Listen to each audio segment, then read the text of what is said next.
Breaking news. ఇది Telangana cabinet విస్తరణకు సంబంధించిన బ్రేకింగ్ న్యూస్. తెలంగాణ కేబినెట్ విస్తరణపై ఇంకా సస్పెన్స్ కొనసాగుతూనే ఉంది. రేపు తెలంగాణ కేబినెట్ విస్తరణ ఉండొచ్చు అంటూ ఊహాగానాలు వినిపిస్తూ ఉన్నాయి. అయితే ఇంతవరకు విస్తరణపై అధికారికంగా కాంగ్రెస్ హైకమాండ్ మాత్రం ఏ విధమైన ప్రకటన చేయలేదు. కేబినెట్ విస్తరణపై నిజానికి చాలా కాలం నుంచే కసరత్తు జరుగుతోంది. తెలంగాణలో ఇప్పుడు మొత్తం 12 మంది మంత్రులు ఉన్నారు.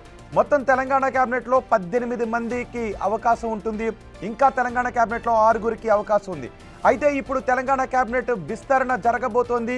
రేపు ఒక ప్రకటన రాబోతోంది అనే మాటలపై పెద్ద ఎత్తున చర్చ జరుగుతుంది. కేబినెట్ విస్తరణపై చాలా కాలంగా కసరత్తు కూడా జరుగుతుంది. మంత్రి పదవుల కోసం కాంగ్రెస్లో భారీగా పోటీ కూడా ఏర్పడింది. ఈసారి మంత్రి పదవులు దక్కే వారిలో ఎవరెవరు ఉన్నారు అనే పేర్లు కూడా నేను మీకు చదివి వినిపిస్తాను. సుదర్శన్ రెడ్డి, వాకిటి శ్రీహరికి ఈసారి అవకాశం ఉంటుంది అని తెలుస్తోంది.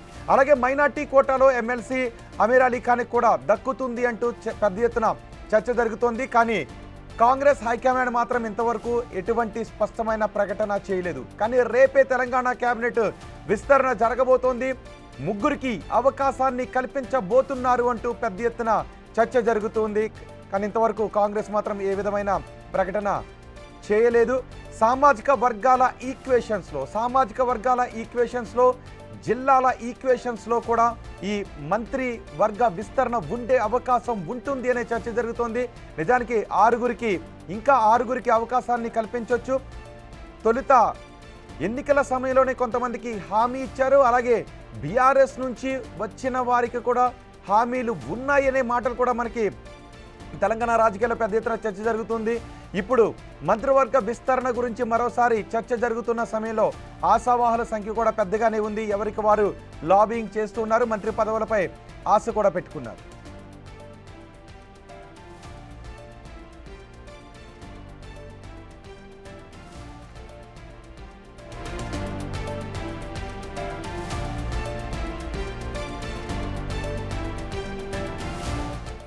ఇంతకీ తెలంగాణ కేబినెట్ విస్తరణ ఉందా లేదా? తెలంగాణ కేబినెట్ విస్తరణ ఉంటే ఎవరికి అవకాశం ఉంది? ఇంతవరకు అధికారికంగా ఎందుకు కాంగ్రెస్ హైకమాండ్ నుంచి ప్రకటన రాలేదు? వీటన్నిటిపైన పెద్ద ఎత్తున చర్చ జరుగుతుంది. దీనిపై పూర్తి సమాచారం అందించడానికి మా అసోసియేట్ ఇన్పుట్ ఎడిటర్ నగేష్ మనకు అందుబాటులో ఉన్నారు. నగేష్, రేపు తెలంగాణ కేబినెట్ విస్తరణ ఉందా లేదా? ఎక్కడైతే క్లారిటీ లేదు, అంటే ప్రభుత్వం నుంచి కానీ అటు రాజ్భవన్ వర్గాల నుంచి కానీ ఎవరి నుంచి కూడా సరైన క్లారిటీ లేదు. ఒక నేత మాత్రం బయటికి మీడియాకు లీకులు ఇచ్చినట్టుగా తెలుస్తుంది. ఆ నేత మంత్రివర్గ విస్తరణ ఉండొచ్చు అనేది చెప్పినట్టుగా సమాచారం. కానీ నిన్న మీనాక్షి నటరాజన్ సీఎం రేవంత్ రెడ్డితో సుదీర్ఘ సమావేశం నిర్వహించింది. మంత్రివర్గ విస్తరణకు సంబంధించి కావచ్చు, తెలంగాణలో కాంగ్రెస్ పార్టీ భవితవ్యం, అలాగే స్థానిక సంస్థల ఎన్నికలు, ఓవరాల్గా ఇష్యూస్, అంటే ప్రతి జిల్లాల సమీక్ష జరుగుతుంది కావచ్చు. ఎవ్రీ జిల్లా నుంచి వచ్చే ఇన్పుట్స్, అక్కడ నేతలకున్న అసంతృప్తులు, కార్పొరేషన్ పదవులు కావచ్చు, చాలా ఇష్యూస్. ఎందుకంటే సంవత్సరంన్నర కాలం గడిచిపోయింది కాంగ్రెస్ పార్టీ ప్రభుత్వం ఏర్పడి. కింది స్థాయిలో కాంగ్రెస్ పార్టీ వెళ్ళడం లేదనే ఒక ఆరోపణ ఉంది. ఈ క్రమంలోనే మీనాక్షి నటరాజన్ సీఎం రేవంత్ రెడ్డితో సుదీర్ఘ సమావేశం నిర్వహించింది. ఎందుకంటే జిల్లాల నుంచి వస్తున్న అసంతృప్తులు, వాళ్ళని సంతృప్తిపరచడానికి పదవులు కావచ్చు, అంటే మార్కెటింగ్ డైరెక్టర్లు, రకరకాల పదవులు ఈ ప్రభుత్వంలో ఇంకా మిగిలి ఉన్నాయి. వాటిని భర్తీ చేసే విధానం పైన కూడా చర్చించారు. కానీ ముఖ్యంగా తెలంగాణ స్టేట్లో కాంగ్రెస్ పార్టీ ప్రభుత్వం ఏర్పడిన తర్వాత 6గురు మంత్రి పదవులు ఇప్పటివరకు ఖాళీ ఉన్నాయి. 6గురు మంత్రి పదవులను భర్తీ చేయడానికి రకరకాల కసరత్తులు అయితే ఇప్పటికే వినిపించాయి. గత 3 నెలల కాలంగా రేపు మంత్రివర్గ విస్తరణ, ఈ రాత్రికే ఢిల్లీ సీఎం రేవంత్ రెడ్డి వెళ్తున్నాడు. సోనియా గాంధీతో, రాహుల్ గాంధీతో చర్చలు జరిపే అవకాశం ఉంది. ఖర్గేతో మాట్లాడారు. వివిధ సామాజిక వర్గాల నుంచి కూడా ఖాళీలు ఉన్నాయి. ఆ ఖాళీల నేపథ్యంలోనే మంత్రివర్గ విస్తరణ జరిగే అవకాశం ఉందని చెప్పి రకరకాల పేర్లు వినిపించాయి. ముఖ్యంగా నిజామాబాద్ నుంచి సుదర్శన్ రెడ్డికి ఒక బెర్తుని ఖచ్చితంగా ఖరారు చేస్తున్నట్టుగా సమాచారం.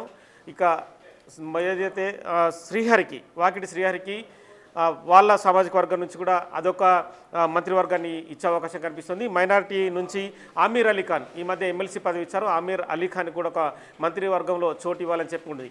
వీళ్ళ 3గురికైతే ఎప్పుడు మంత్రివర్గ విస్తరణ జరిపిన మాత్రం ఈ ముగ్గురికైతే మంత్రివర్గంలో చోటు కల్పించే అవకాశం కనిపిస్తుంది. ఇక ఇవాళ మాత్రం మీడియాలో చాలామంది పేర్లు వినిపించాయి. స్పీకర్ గడ్డం ప్రసాద్ కుమార్కి మంత్రి పదవి ఇస్తారు, వివేక్కి స్పీకర్ పదవి ఇస్తారు, అలాగే మిగతా రాజగోపాల్ రెడ్డి కానీ, ప్రేమ్ సాగర్ కానీ, ఇక రకరకాల పేర్లు కూడా, విజయశాంతి పేరు కూడా ఈ మంత్రివర్గ విస్తరణలో వచ్చింది. కానీ ఇందులో ఎవరు కూడా కన్ఫర్మ్ అయినట్టుగా సమాచారం లేదు. 6 మంత్రివర్గ సహచరులను అందులో భర్తీ చేస్తున్నప్పటికీ 6లో 3 మాత్రమే భర్తీ చేసిన తర్వాత మిగతా మంత్రివర్గ విస్తరణకు సంబంధించి తదుపరి నిర్ణయం తీసుకునే అవకాశం ఉందని చెప్పి కాంగ్రెస్ పార్టీ పెద్దల నుంచి అయితే సమాచారం వస్తుంది. కాంగ్రెస్ పార్టీలో జరుగుతున్న పరిణామాల నేపథ్యంలోనే ప్రస్తుతం అయితే ఇదిగో పులి అదిగో వచ్చే అన్న టైప్లోనే ప్రస్తుతం మంత్రివర్గ విస్తరణకు సంబంధించి అయితే బయట అయితే చర్చ సాగుతుంది. ఆ మంత్రివర్గ విస్తరణ జరుగుతుందా లేదా అనేది కూడా తెలియాల్సి ఉంది. మంత్రులు రేపు కూడా జిల్లా పర్యటనలో ఉంటున్నారు. రేపు బట్టి విక్రమార్క సొంత నియోజకవర్గంలో పర్యటిస్తున్నారు.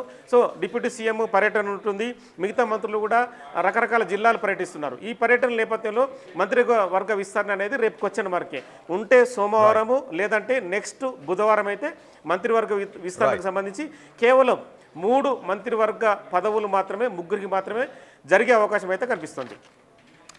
రైట్ నాగేష్, మొత్తానికి రేపు తెలంగాణ కేబినెట్ విస్తరణ ఉంటుంది అని పెద్ద ఎత్తున ప్రచారం జరుగుతోంది. కానీ కాంగ్రెస్ మాత్రం ఇప్పటివరకు దీనిపై ఎటువంటి అధికారిక ప్రకటన చేయలేదు. ఈసారి 3కి అవకాశం ఉండబోతోంది అని పెద్ద ఎత్తున చర్చ జరుగుతున్నా కాంగ్రెస్ మాత్రం దీనిపై అధికారికంగా ప్రకటన చేయకపోవడంతో రేపు మంత్రివర్గ విస్తరణ దాదాపు ఉండే అవకాశాలు లేవు అనే చర్చ కూడా ఇప్పుడు జరుగుతోంది.